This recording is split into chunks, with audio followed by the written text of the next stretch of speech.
Hello friends, welcome to Srushti Education. Today's topic is atmosphere circulation. Atmosphere. What is meaning by atmosphere? Atmosphere is the involve of gases surrounding the earth or other planet. जो किसी भी planet के surrounding या अर्थ के surrounding में जो gases available होते हैं उस गैसेस को ही कहा जाता है atmosphere. Okay, atmosphere of the earth is the layer of gases commonly known as air. उसे ही एयर कहा जाता है. That surrounds the planet earth and is retained by earth gravity. यहाँ पर देखिए, यहाँ पर लेयर दिख रहे हैं and that is near to earth के पास में जो लेयर अवेलेबल है यहाँ पर उसे कहा जाता है ट्रोपोस्फेयर की लेयर है. उसके बाद में जो बेल्ट बना है वो ओजोन गैस का बेल्ट है.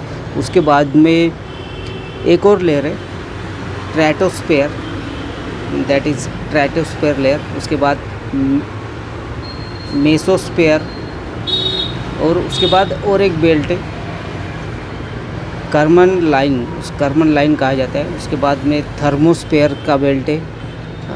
थर्मोस्फेयर उस लेयर को थर्मोस्फेयर कहा जाता है. ये थर्मोस्फेयर है. एंड उसके बाद में वहाँ पे एक बेल्ट बना है एंड दैट इज़ एक्सोबेज. और एक्सोबेज के बाद सबसे ऊपर में है एक्सोस्फेयर की लेयर है. ओके, ये एंड इसी को ही कहा जाता है अर्थ का एटमॉस्फेयर. इसे ही एटमॉस्फेयर कहा जाता है. जो लेयर पर लेयर बने हैं सराउंडिंग, जो भी लेयर पर लेयर बने उस लेयर को ही, गैसेस के लेयर को ही कहा जाता है atmosphere. Okay student. So friends, solar energy को और अधिक समझने के लिए देखते अर्थ एनर्जी बजट. ओके, सो सन से जो भी एनर्जी आती है वो 100% आती है. ओके, 100% आती है एंड रिफ्लेक्ट बाय एटमॉस्फेयर 6% ये एटमॉस्फेयर से रिफ्लेक्ट होती है, मतलब रिफ्लेक्ट होकर वो ऊपर जाती है.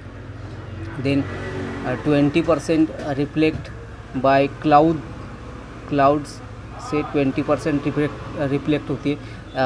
एटमॉस्फेयर में 6% रिफ्लेक्ट होती है, लेकिन कुछ एनर्जी ऑब्जर्व भी की जाती है. ओके, एंड क्लाउड से भी 20% रिफ्लेक्ट होती है, बट कुछ एनर्जी एब्जॉर्ब की जाती है, वो समाये रखती है. Okay, and absorb by land and oceans 51% ये लैंड एंड ओशियंस द्वारा क्या होती है, एब्जॉर्ब होती है. ओके, एब्जॉर्ब की जाती है. क्लाउड से 3% एब्जॉर्ब की जाती है एंड कुछ एनर्जी वो रिफ्लेक्ट होती है, जैसे 6% वो रिफ्लेक्ट होती है. And absorb by atmosphere 16% absorb होती है एंड 20% क्या होती है, रिफ्लेक्ट होती है. रिफ्लेक्ट टू वहाँ से रिफ्लेक्ट होकर ऊपर जाती है. Okay, reflected from earth surface. जो अर्थ सरफेस होता है या अर्थ सरफेस से भी 4% एनर्जी क्या होती है, रिफ्लेक्ट होती है, रिफ्लेक्ट होकर ऊपर जाती है. And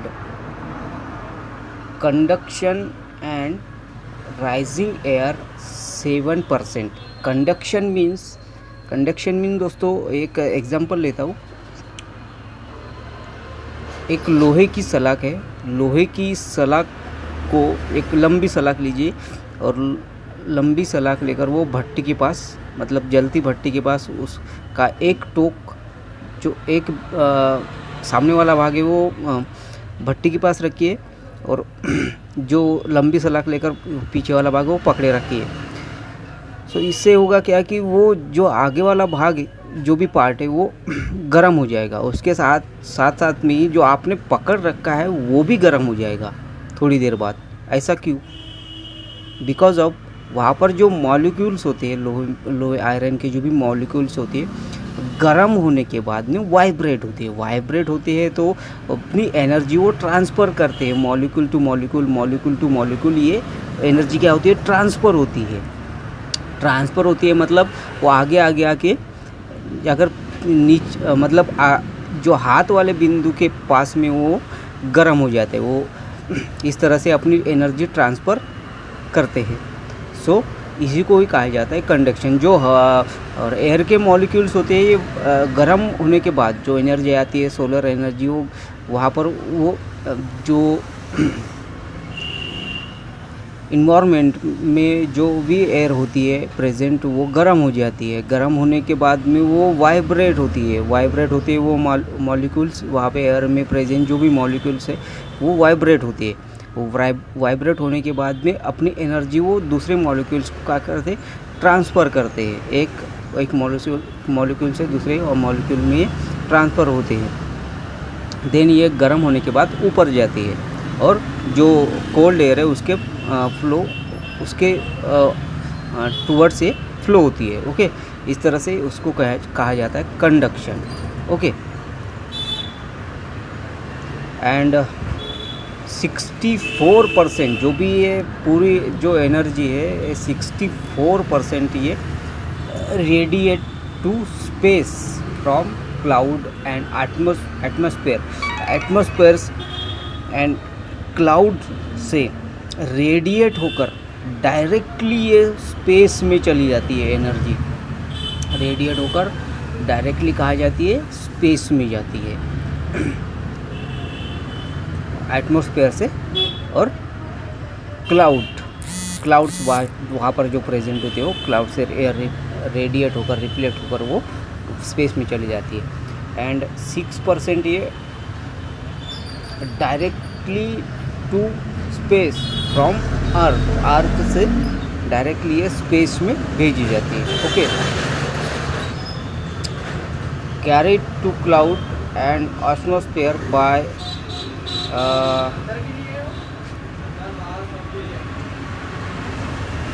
latent heat in water vapor 23% ये वाटर वेपर के रूप में वो कैरिड करती है, ओके, एब्जॉर्ब करती है। ओके, तो इस तरह से ये एनर्जी बजट। अगर जो ग्रीन हाउस इफेक्ट है, वो ग्रीन हाउस इफेक्ट इस तरह से है कि जो गैसेस अवेलेबल होते हैं ग्रीन हाउस के, जो गैसेस है तो जो रिफ्लेक्ट होती है, जो रेडिएंट होती है एनर्जी, वो उसका रास्ता वो रोक लेते हैं, वो जाने नहीं देते वो एनर्जी को। वो और अगर एनर्जी वो वापस चली नहीं गई तो वहाँ का जो भी इन्वायरमेंट है वो क्या जो हो जाएगा, अधिक गर्म हो जाएगा। तो इससे क्या हो सकता है कि जो अर्थ का जो भी इन्वायरमेंट है, अर्थ जो भी है, ज़्यादा हीट हो सकती है, ज़्यादा गर्म हो सकती है। ओके, तो इस तरह से ये earth energy budget. So come to the point, आज का अपना टॉपिक है atmosphere circulation. So talk about atmosphere circulation. Okay, so basic level पर इसका स्टडी करते हैं।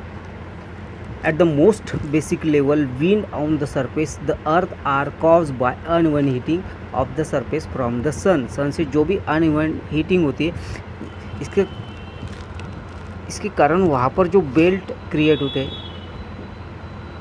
High pressure belt, low pressure belt, तो इस तरह से पोल पर हाई प्रेशर क्रिएट होता है एंड इक्वेटर पर लो प्रेशर क्रिएट होता है। Okay, as the sun heat the surface of the earth, air heated and rise because the equator receive most solar heating, air rise in the equator region, flow poleward high in the atmosphere. Equator पर ज़्यादा heating होती है, इसके कारण वहाँ की जो air है वो गर्म हो जाती है और हल्की हो जाती है और ऊपर उड़ती है ठंडी हवा की तरफ, मतलब कोल्ड हवा की तरफ ये बढ़ती है। पोल पर ये ठंडी हवाएं होती है। ओके, पोल वर्ड ये फ्लो होती है इक्वेटर से एयर। बट यहाँ पर जो हाई प्रेशर बेल्ट क्रिएट हुआ है 30 डिग्री नॉर्थ पर, यहाँ पर कुछ एयर रुक जाती है और कुछ फ्लो हो जाती है ऊपर से, लेकिन कुछ एयर यहाँ पर रुक कर यहाँ पर ठंडी हो जाती है, कोल्ड हो जाती है, and then flow towards to equator, equator की तरफ फ्लो होती है. Okay, because there is a pressure gradient with the high pressure region at the equator. The wind at the surface move towards the equator due to pressure gradient at the surface. The Coriolis force deflect the wind moving toward the equator to the right in the northern hemisphere, resulting in the northwest trade wind. Resulting in the north west trade wind. यहाँ से flow कर जो हवा जो air यहाँ पर cold हो जाती है हाई प्रेशर पर, then flow towards to equator, equator की तरफ फ्लो होती है. लेकिन ये जो फ्लो होती है इसका डायरेक्शन रहता है नॉर्थ टू साउथ डायरेक्शन में फ्लो होती है. लेकिन कोरियोलिस फोर्स क्या है? इस मीन जो अर्थ ट्रैवल करती है वेस्ट टू ईस्ट डायरेक्शन में ट्रैवल करती है, वेस्ट टू ईस्ट डायरेक्शन में घूमती है, इसको ही कहते हैं कोरियोलिस फोर्स. ओके, ये कोरियोलिस फोर्स के कारण जो ये विंड का डायरेक्शन है नॉर्थ टू साउथ रहता है, लेकिन ये सडनली क्या हो जाता है, चेंज हो जाता है, और ये विंड है अपने राइट डायरेक्शन में फ्लो होते हैं, राइट डायरेक्शन में फ्लो होते हैं इस तरह से, और ये नॉर्थ ईस्ट डायरेक्शन से फ्लो होते हैं.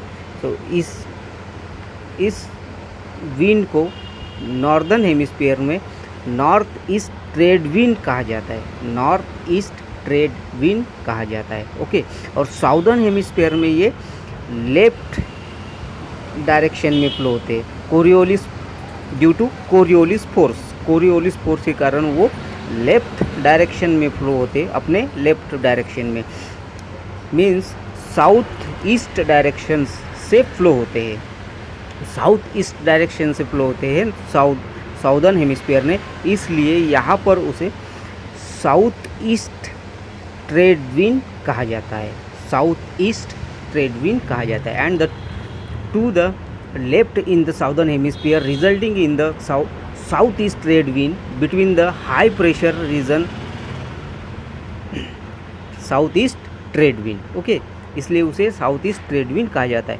Between the high pressure region around the 30 degree and low pressure region around the 60 degree surface flow is towards the poles 60 degree poles 60 degree north पर हाई प्रेशर बेल्ट क्रिएट हुआ है. ये है 60 degree north and 30 degree north and 30 degree south पर कौन सा belt है?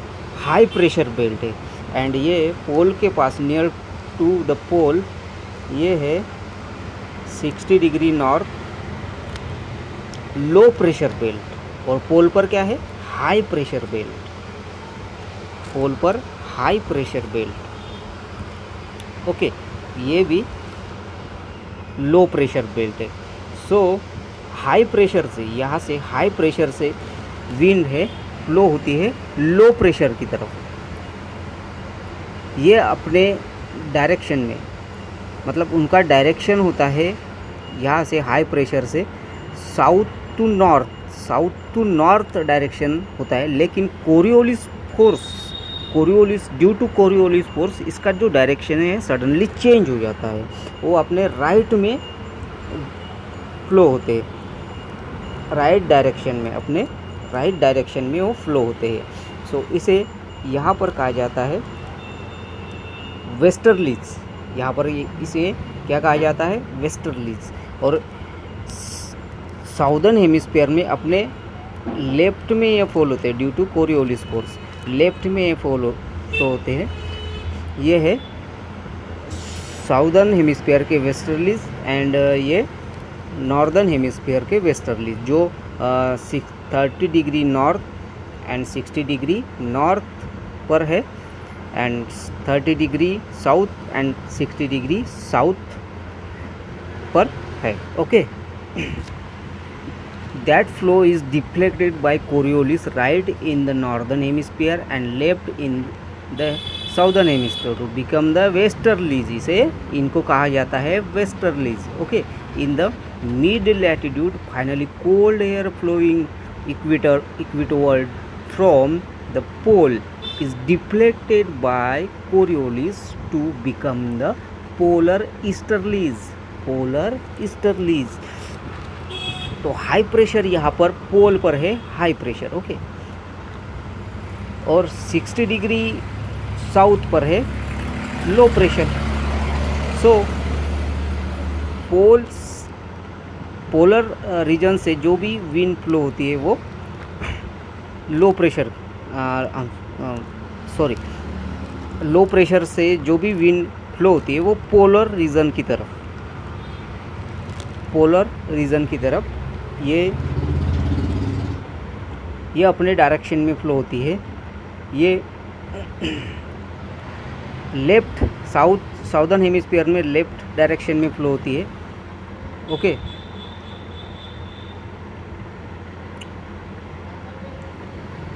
And